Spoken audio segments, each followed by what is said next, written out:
Hey, here we are again, and right here at the headquarters, and say more light.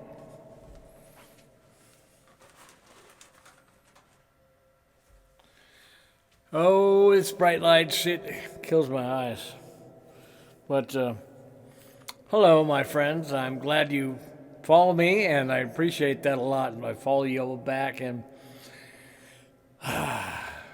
it's a cooler day today. Maui is on fire. I'm from Hawaii, but I was born on a different island, Oahu. So, because my dad was a Marine. So, I spent the first 10 days of my life in I don't know what kind of place it was, but my mom couldn't get to me. And it was like maybe it was a research facility. I'm muted. And, well, hey, I want to say thank you to Louis Gonzalez. Louis, I called you up. Every time you buy a CD from me on eBay, the phone number a lot of times is on the postage slip. So I called them up to say thank you. And I said, hey, Louis, this is Matt McCourt. He goes, from the Wild Dogs. And I go, yep. I want to say thank you. Are you kidding me? I go, no, man. I think it'd be the nice thing to do. Call up and say thank you for buying one of my CDs. And he was just blown away. So I had a good time talking to him for a half hour, and I do that with everybody that if their phone number works. I met a lot of great new friends this way. Is this microphone working? Hopefully. But yeah, I told him the story. I started off with the Ravers. It was a new wave punk band I had a record deal with, and at the record release party for the whole label, I was the only rock act on the label, and the guy that ended up retiring as Universal's top vice president, Andy McKay, he used to work, he helped start Arista Records with Clive Davis, and before that he worked at CBS. Before that, he was President Kennedy's publicist, and he had a long history. But there was Kenny G, the jazz guy. He did something on the label, and the Tower of Power horn section was there. All these guys, bigwigs from these record companies. On my birthday, we finished my first record on my 21st birthday, the one that had Full Color Woman and. If you've seen the videos, I put them up here.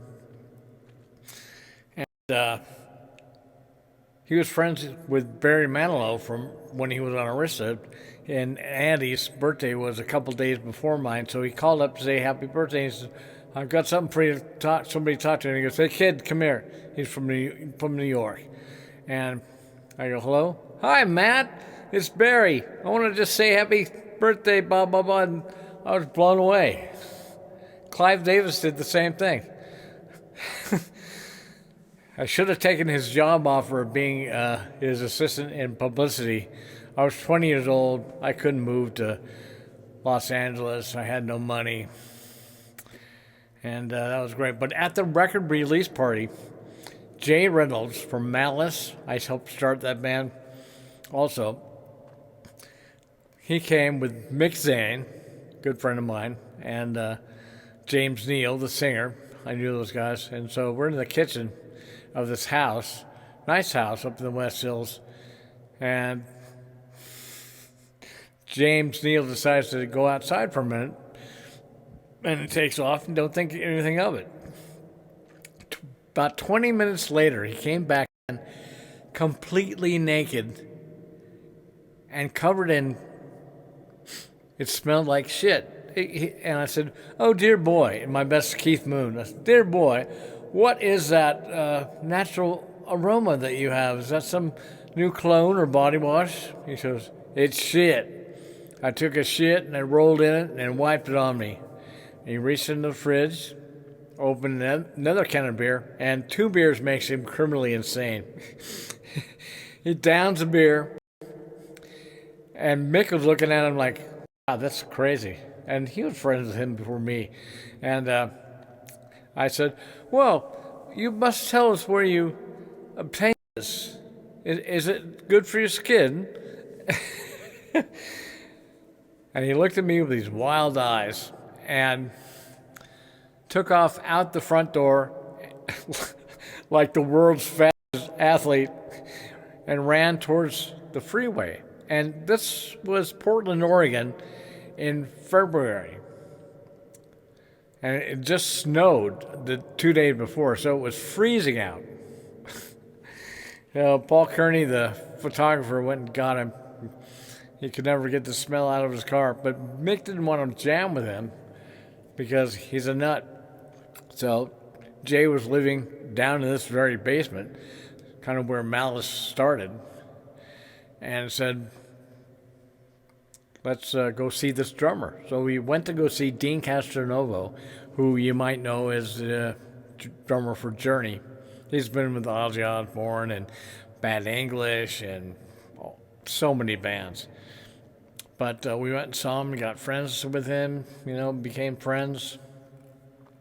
And a couple weeks later, we were in a recording studio, Ace Tunnel Sound. Hey, Zach. And the 2 guys that run it now work for Robert Cray. And we recorded the first Malice demos with Dean on drums, my friend Kip Dorn on guitar, Jay on vocals, Jay on guitar, and me on bass.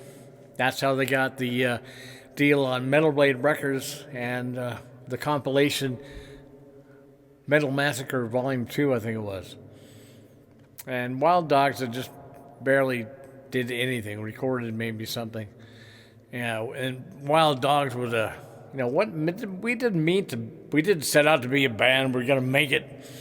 We just were 4 guys who had afternoons free, and the guitar player's sister-in-law was in a recording class that needed a band to practice on. So we got together to do that. And our drummer was Pete Holmes, who you might know from Black and Blue and Michael Schenker Group and Rat. In fact, he's the guy that's on the Rat commercials when they're playing a band, when Rat's playing in I think it's Progressive, and there's a rat in my basement. But he joined Black and Blue, so the singer, Jamie St. James, was a drummer, and he brought his kid over, and he played with us. So both of these guys are on our first album, Wild Dogs. We found Dean, and about 6 months later, he said, I don't want to move to L.A. with Jay. They're into drugs. If you know Dean, he's been on TMZ for drugs. So he came over to audition, and Jamie's kit was pristine, a nice Ludwig set. The heads were perfectly new, and he had a really heavy-duty kick drum pedal. Well, Dean kicked through the bass drum head and broke the kick drum pedal footboard in half from hitting it so hard. He broke the snare drum and the snare mechanism on the drum, ruined all the heads, cracked 2 cymbals, broke all the sticks, and that was in like 20 minutes. Then said, hey man, I gotta go. If you know Dean, that's the way he talks. He's like my little brother. And he left, and I asked the guys, well, what do you guys think? And Jeff, who doesn't say a whole lot, he said, he's too fat. He was like, he's a big guy. He's too fat. He's not serious enough. He plays too loud. He overplays. And I said, well, so far I haven't heard anything negative. That was all my prerequisites, so let's go. Well, let's keep looking for somebody, because these other guys are all moving to Los Angeles, Malice and Black and Blue. And I said, he's the best guy we'll ever get. And I kind of forced him into the band, and he was the best guy we could get. So then later on, they decided to get a new singer who was, more appealing to the ladies. and because I guess I'm too ugly. Or I was too fat, I guess, I don't know. But they got a different singer, and I got offered a solo deal on Mike Borney's Shrapnel Records. That's Dr. Mastermind. Those are all the songs I wrote for Wild Dog's third album, but they told me they're too heavy, they're not commercial enough. Rat was popular, they wanted to be like them or Dawkins or something. I didn't like that. In fact, one time, our second album, I wanted to do a cover of Motorhead's Ace of Spades because I thought I loved the song. I saw Motorhead actually with Mick Zane and Kip down in San Francisco in 1981 on the Ace of Spades tour with Fast Eddie and Animal on drums. It was great. And they said, "We hate Motorhead, they're horrible." I said, "Huh? They're still my favorite band." As you can see, I had a Motorhead tribute band where I sang and played bass from 2007 till 2018. I love them. Anyway, so I went home. They wouldn't do the song. I wrote a song exactly like Ace of Spades. I mean, it's identical almost. Brought it to the band. I go, "Hey, that's pretty good." I never told them. They never figured it out. So it just goes to show. Anyway, they tell me I'm back in the band. They replaced me once, didn't tell me that was going to happen. I show up to a meeting with our manager, my friend who was actually Journey's light director. And they got one extra guy with them. And I get in the room and they come in. The guitar player comes to the last and says, "I'm Jeff, the guitar player, and this is our new singer." I said, "Huh? Is this a joke?" He said, "No, that's what we're doing." So, okay, go for it. The fans in Seattle made up posters. They copied the poster they put up with this new guy in it, and they crossed out Wild Dogs and replaced it, really good ones, with a thing called, it said Mild Dogs, and it said Matt's not dead. That's a line from a song, is "Rock's not dead." And he couldn't stand it because people threw stuff at him and spit on him. And, people used to spit on me. And I'd just stand there like, "Love me." And so he didn't show up to a gig once. And they called me and said, "Hey, would you mind playing a show with us?" I go, "When?" "Today. It's 6 o'clock in the morning." I go, "Rent me a car and I'll do it." I had to work at this gas station. So, rent me a car. We go to someplace on the coast of California, in Humboldt County. And so, the roadie said, "Hey, Matt, see if you can get some pot," because I was always the guy, the road manager. I'd book the gigs. I did all that stuff. And so I got about 2 ounces of weed from the promoter for free and doled it out with the road crew. Did the show, left, and I thought I was back in the band, and did a bunch of gigs with them. And I got a call from a guy from a magazine actually, and he said, "Hey, I thought you weren't back in the band." I said, "Well, I am." "Well, I just got a publicity release, PR release, that says they've got this other guy." I go, "Really?" So I called the manager up. He goes, "Yeah, that's what we're going to do." I go, "Well, I got a gig on Friday." He goes, "Well, don't do it." And I said, "Well, okay." I called everybody in the band, and they all lied to me and told me, "Oh, no, that's not what's going to happen." They just didn't want me to not do the show. My friend Erie Boner, who I hooked up with Poison Idea, another band I produced and taught Tom how to play guitar. He said, he was at my house, he said, "Dude," in this sweetest voice, "we should do is show up, and when the fog comes on and they have the big pretentious intro, just walk in front of the stage, say thank you, good night, and leave." So I did.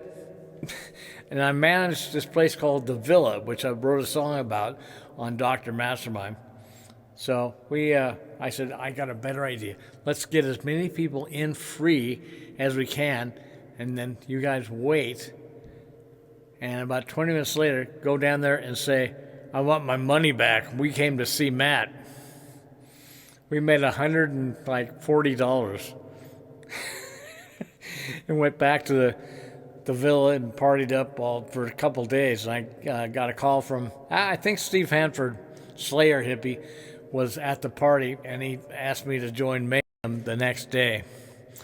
We ended up doing an album called Burned Alive, and then I ended up recording Dr. Mastermind, which was on CBS, Sony, and went to #1 in Europe for 3 months.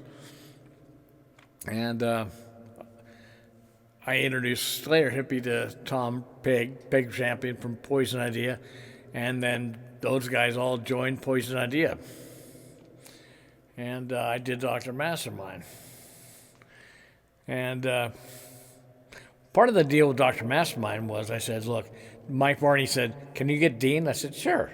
So I said, can you get him a job as a session drummer or something? He goes, I'll get him a paid job in Tony McAlpine's band and session work if you can get him to move down here.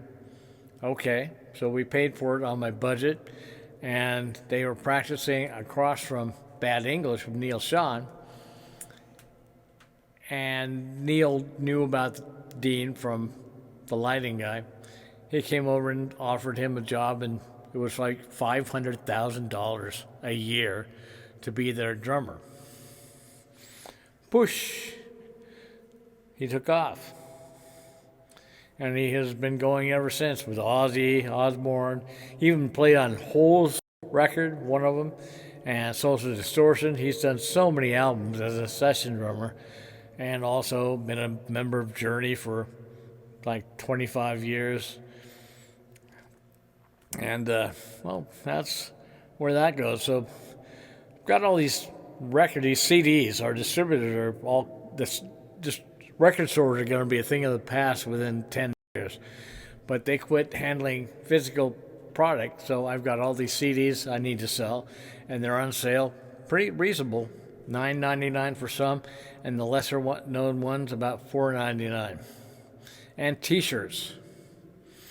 Not this one. I got this when I played a festival in Germany with a band they put together for me. We played with Anthrax's first singer, Neil Turbin's band, Death Riders, and Annihilator, and Stone Cold Black from Hamburg, and I forget, there's 30 bands. Fingernails from Italy. That was real fun. I love Germany. I love Europe. And I love the people. In fact, I got the tattoo right here, the German flag, because I've always been loyal. And it also says Born to Rock Forever. Better late than never. So I don't care when it comes. Come. Better late than never. Also, on this side, a great Motorhead tattoo done by Lil D. He's in Georgia. So if you need tattoo work, the color lasts, and he's great. But I think I'm going to leave it here, and we can continue this. People say, I love your stories, so that's some stories for you. Matt McCourt's rock and roll story time from the old days. I'm 63 years old. I don't have any kids. I'm not married, but I'm not looking for a relationship either. I'm looking to make friends on here and to entertain you with my videos, and maybe if you like the music, you might buy some. And they're all available on iTunes and Spotify and every streaming site in the world. So if you don't like discs, you can get it the new way. There's so many people who are against that, but I was telling the story today. The guy said, I'll never give up my records. Well, that's good. But I had an uncle who was a radio star, and he lived in Burbank. And TV was a new thing, and they offered him a TV show. And he said, no, it'll be a science experiment. It won't last. And they gave the spot to a guy named Ernie Kovacs. And he was a revolutionary TV show guy. And my uncle, he died an alcoholic managing some shitty hotel, California someplace. He missed his chance. Embrace the new. Just because it's old doesn't mean it's great. Some stuff is great. Wild Dogs was great. But I'm tooting my own horn. So, oh yeah, age matters a lot because my movie references, you probably wouldn't understand a lot of them, but anyway, I started playing music at age 5. That uncle was a drummer and 40s swing band, so was my grandpa, and they had me playing drums at age 5. I was taking serious lessons at age 7. And I played my first gig ever at age 10 at the Jewish Community Center Spaghetti Dinner Talent Show with Bill Hoffman, just 2 guitars. And we had borrowed this guy's amp who left it at my house. My mom drove us there, and when we were wheeling the amp in, we saw him go off into the bushes with some girl. We put a couple coats over it and kept going and played the show. But hey, usmetal.com is my website, and I dare you to go. I did it myself, and it's laid out well, and you can see everything I've done. And I was a comedian in the 90s also. But we'll get to that later. Goodbye.